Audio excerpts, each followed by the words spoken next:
Ամենատխուր բանը, երբ որ տենում ես մարդ, որ ինչ-որ բնագավառում է, ինքը բնագավառից հետաքրքրված չի։ Այդ խնդրին ես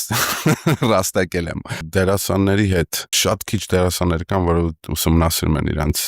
Արհեստը։ հա, շատ ցավալի է։ Այդ ցավ նրանից է, որ իրանք կարան տենց անեն։ Okay է, ստեղ։ Հա, Մեկը կվերցնեն գործի։ Էլ ինչի համար ժամանակ ծախսեմ։ Ու շատ բնագավառներում նույն խնդրեմն է։ Արտիստ լինելու, ոչ արտիստ լինելու տարբերությունն է։ Ուղղակի ես միշտ նենց եմ զարմանում, որովհետև մարդը, որը ուզում է փող աշխատի,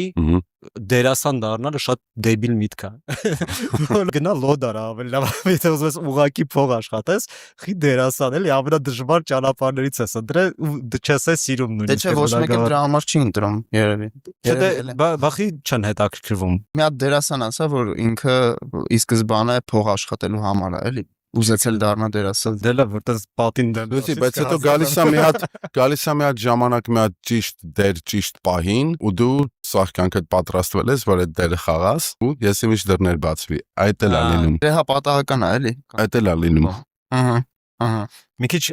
ուզում հայկական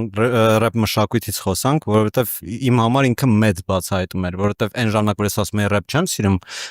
հայկական ռեփը ինձ մի անգամից գրավեց։